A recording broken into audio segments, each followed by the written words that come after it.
Welcome back, everyone. The start of the school year is always exciting, right? It's new, it's fresh, but it's also a time where parents should talk to their teens about some tough topics. It's a bit uncomfortable, maybe, and your teens probably won't want to hear it, but it is so important. So we have Mendy here, the CEO of Ignite Teen Treatment Center, and he's here with some great advice. Now, Mendy, thank you so much for coming in, first of all. And this is such an important topic that we're talking about, and something, bullying. How can we get ahead of this? Like, because bullying isn't what it used to be. There are many forms of it now. Yeah, so you know, in our traditional 90s classic, the bully is a big guy. His name is maybe Biff, and he beats up on the kid with the pocket protector. He knocks him down. Biff licks his wounds. A couple people see it, pulls himself together, comes back the next day, and faces, you know, the day. Today, the bully doesn't have to be big, doesn't have to be strong.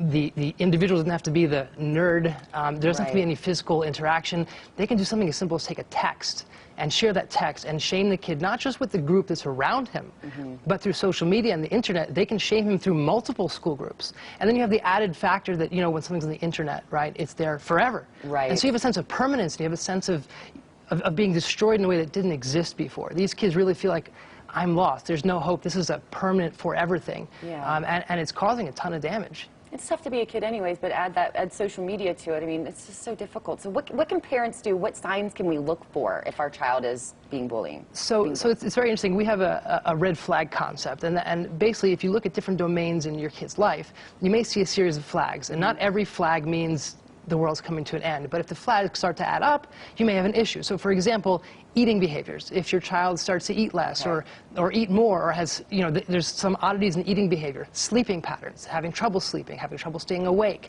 having nightmares, social interaction. Are they pulling back more? Are they interacting more? Are they cutting off? Are they doing things on their own without us? School, right? They spend half their life in school. Are they failing? Are there grade issues? Are there troubles with peers? And a couple flags may not mean anything, but when they start to add up, you have to say, okay, we really need to look into what's going on here. Right, it's more than, oh, they're just being a teen. It's a combination of these things. So what can parents do? We know the signs. What can parents do to maybe prevent bullying? So it's an interesting process, and parents don't always think about it this way, but I have sort of a four-prong approach, if you will. Number one, you need to communicate with the system around your teen, right? Your teen goes to school. That means outside of you, where you see them in the evening for however many hours that is, they've got coaches, and they have teachers, and they have mentors, and they have counselors, and they have other peers. You need to be able to connect with those people and with that system and understand what your teen's life looks like outside of your home environment. And it's important to connect with them so they know who you are, right? The teachers know who you are, the other parents know who you are, and you're part of the system, so you're tapped in, so you don't have to force your way in when there's an issue. You're part of it, right? The second piece is being transparent, right? When you decide to intervene on your teen's behalf, which is hard, right? Your teen doesn't want your help. And you're afraid of, well, if I step in for them, what's going to happen? How's it going to damage them? When you're transparent from the beginning, your odds are a lot better. Hey, look, I'm going to step in here.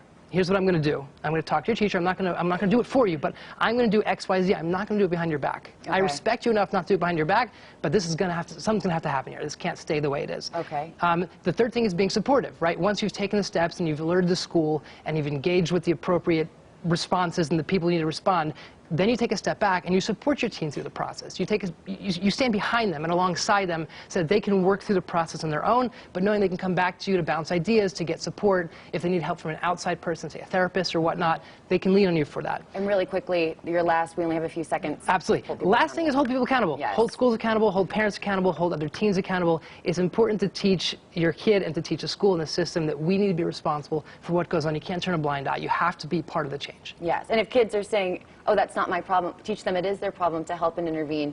When kids do that, hopefully they will do that as adults as well. That's Start from a young age. Make the change. Thank you so much. This is all really helpful advice. Kendall, over to you.